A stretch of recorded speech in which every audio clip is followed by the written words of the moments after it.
नमस्कार, आप देख रहे हैं देश का सवाल और मैं हूं सचिन। पिछले 5 दिनों से देश के पदकवीर, देश की बहादुर बेटियां, देश के चैंपियन, देश का नाम रोशन करने वाले, ऊंचा करने वाले खिलाड़ी जंतर मंतर पर 40 डिग्री टेंपरेचर में धरना दे रहे हैं, पसीना बहा रहे हैं। पहलवान ऐलान कर चुके हैं जब तक मांगे पूरी नहीं होंगी इस बार वो उठने वाले नहीं। सवाल यह है कि जब महिला पहलवानों ने गंभीर आरोप लगाए तो वर्ल्ड रेसलिंग फेडरेशन के अध्यक्ष ब्रिजभूषण शरण सिंह के खिलाफ एफआईआर क्यों नहीं की जा रही? क्या दिल्ली पुलिस पर किसी तरह का दबाव है? क्या ब्रिजभूषण सिंह को बचाने की कोशिश हो रही है?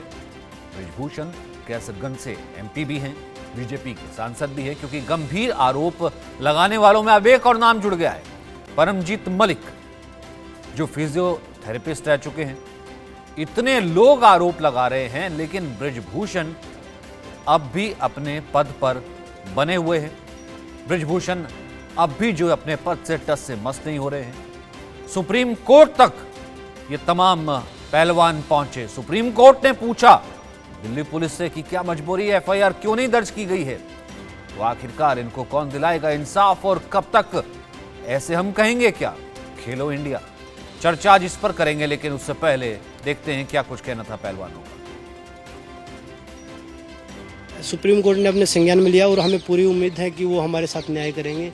और जब जो हमारे लीगल टीम है उनका जो निर्देश होगा उसी तरीके से हम आगे बढ़ते रहेंगे। जब हमारे साथ हमें न्याय मिल जाएगा तो हम आराम से उठ के चले जाएंगे। अगर हम दोषी हैं तो हम सजा भुगतने के लिए भी तैयार हैं। उम्मीद बंदी है हमारी कि देश का उच्च न्यायालय ने हमारी सुनी है। हमारा देश का उच्च न्यायालय तो सेंसिटिव है महिलाओं के लिए, क्योंकि और सब लोगों ने तो कान आँख बंद सब कुछ बंद करके बैठे हैं।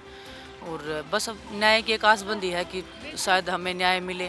एक उम्मीद जो बिल्कुल ख़त्म हो गई थी वो कहीं से एक उम्मीद की किरण तो हमें दिखाई दी है। तो कोई सपोर्ट नहीं मिल रहा, ना कोई अप्रोच कर रहा है।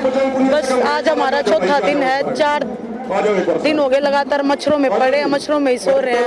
और बस दुर्भाग्य की बात ही थी। तो देखो, बस अब सबसे पहले तो ये एफआईआर हो और उचित सजा मिले। देखो 7 लड़कियों ने तो आपके आगे पुलिस के आगे एफआईआर कराई है, बाकी और भी लड़कियां होंगी, हैं भी। देखिए, ये बात तो सरकार को समझनी चाहिए ना।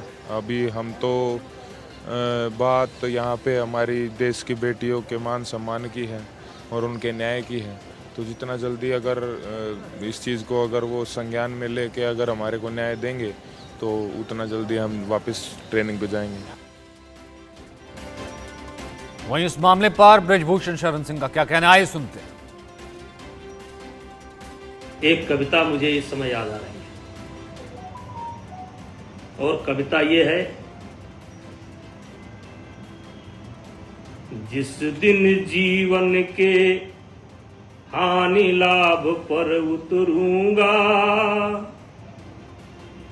जिस दिन जीवन के हानि लाभ पर उतरूंगा, जिस दिन संघर्षों में जाली लग जाएगी, जिस दिन जीवन की लाचारी मुझ पर तरस दिखाएगी, जिस दिन जीवन की लाचारी मुझ पर तरस दिखाएगी, उस दिन जीवन से मृत्यु कहीं बढ़ जाएगी। मित्रों, जिस दिन मैं अपने जीवन की समीक्षा करूंगा, क्या खोया क्या पाया, और जिस दिन मैं महसूस करूंगा कि मेरे संघर्ष करने की क्षमता अब समाप्त हो गई है, जिस दिन मैं महसूस करूंगा मैं लाचार हूं, मैं बेचारा हूं, ऐसी जिंदगी जीना मैं पसंद नहीं करूंगा और चाहूंगा ऐसी जिंदगी जीने के पहले कि मृत्यु।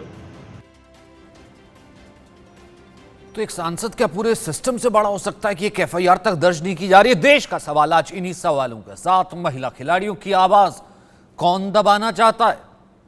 दूसरा बड़ा सवाल, गंभीर आरोपों के बावजूद अब तक एफआईआर क्यों नहीं की गई है? तीसरा बड़ा सवाल, जांच हुई, रिपोर्ट आई, लेकिन उस पर पर्दा क्यों है? वो लीपापोती क्यों कर दी गई? वहीं चौथा बड़ा सवाल, क्या ब्रजभूषण सिंह को इस्तीफा नहीं दे देना चाहिए? ऐसे में हम चर्चा करेंगे। तमाम मेहमान हमारे साथ मौजूद है। आर.के. मिश्रा हैं, बीजेपी के नेता। हमारे साथ ऋतु चौधरी हैं, कांग्रेस की प्रवक्ता। हमारे साथ अजय गुलिया हैं, जेजेपी से। हमारे साथ अश्विनी दुबे हैं, वरिष्ठ वकील। अलका तोमर, नेशनल कोच जो कि रेसलिंग की रह चुकी हैं, वो हमारे साथ हैं।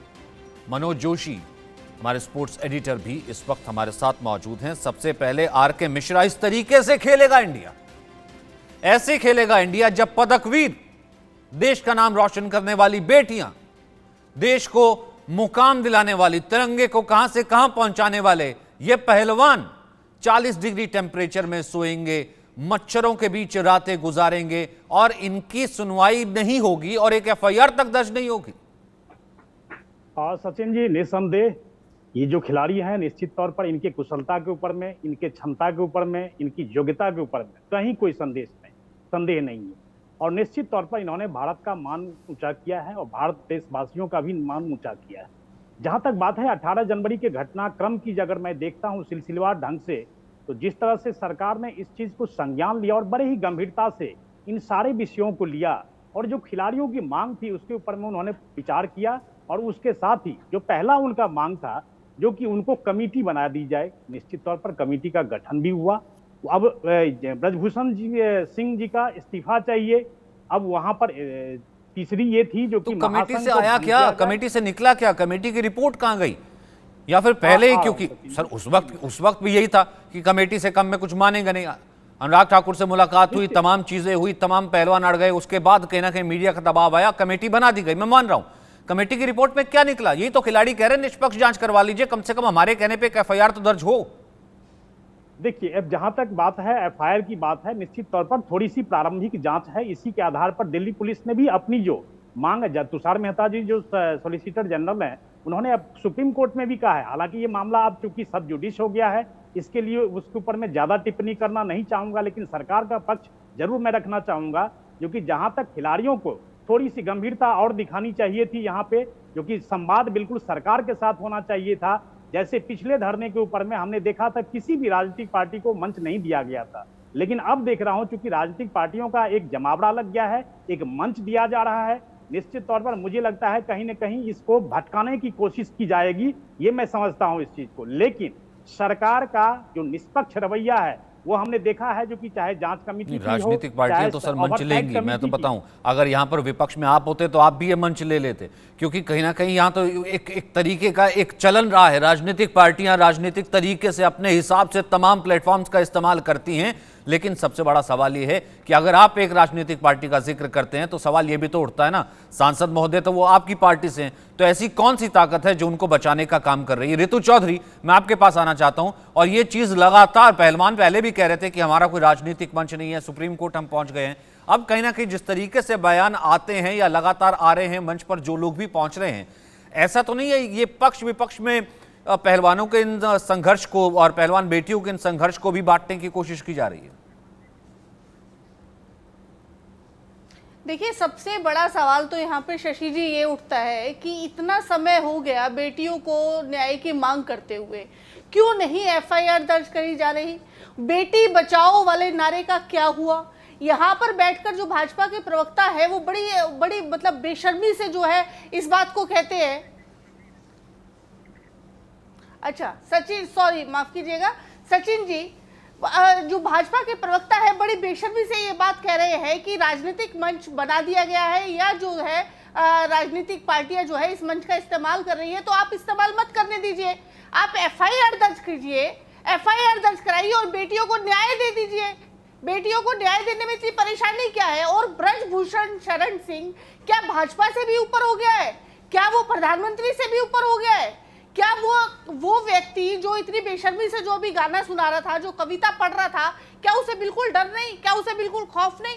और वो उसकी आंखों में तो कोई डर नहीं है, कोई खौफ नहीं है कि जो है जो पहलवान बेटियां हैं वो खुलेआम कह रही है कि 1 2 नहीं, 10 नहीं, 20 नहीं, 100 नहीं, 200 नहीं, हजारों लड़कियों का उसने शोषण किया है। तो अगर वो लड़की मंच से ये बात कह रही है और इतनी बेबाकी से कह रही है तो इस बात में कोई ना कोई सच्चाई तो होगी।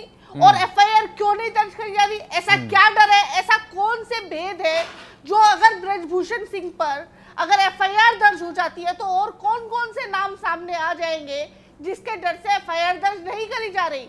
और क्यों भाजपा जो है इस प्रकार के शोषक का, जो महिलाओं का शोषण करता है, बलात्कार करता है, उस व्यक्ति का बचाव में क्यों है?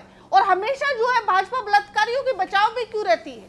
क्यों नहीं इस चीज पर जो है प्रधानमंत्री जो है संज्ञान लेते?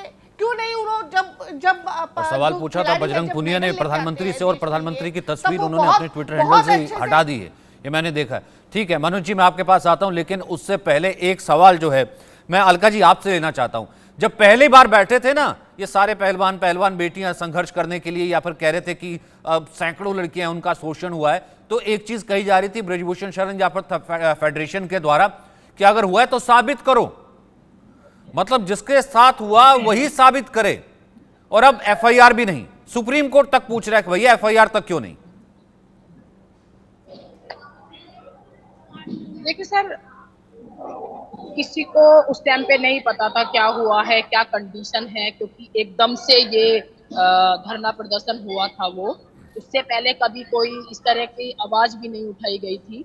जब ये खिलाड़ियों ने धरना प्रदर्शन किया था हमारे ने, तो इससे पहले कोई आवाज नहीं उठाई गई थी ब्रजभूषण शरण सिंह पर। अभी सबको पता है कि भाई 12 साल पूरे हो गए हैं। कल शायद विनेश ने या साक्षी ने ही बोला था कि 12 साल पूरे हो गए हैं, और इसके बाद ये अपने किसी चहीते को, अपने बेटे को, किसी को ये फिर ले आएंगे और चलेगी इनकी भी। तो कहीं ना कहीं इन सबको उस चीज का भी डर सता रहा है। और जो शोषण वाली बात है सर, मैं लगातार 2017 से लेके 2019 तक मैं इंडिया कैंप में रही हूँ, लड़कियों के साथ ही। लखनऊ में ही वो कैंप लगे थे और मेरे सामने एक भी केस ऐसा नहीं हुआ था। कोचेस भी थे और भी, ये भी गीता भी थी, बबीता भी थी, सारी लड़कियां थी, मेरे जूनियर ही हैं ये सब। मैं एज ए कोच इनके साथ रही, किसी ने भी अगर एक शिकायत की हो। ठीक है, ये मैं कहना चाहता हूँ। ठीक है मनोज जी, मैं इसी पॉइंट को आगे ले जाना चाहता हूँ।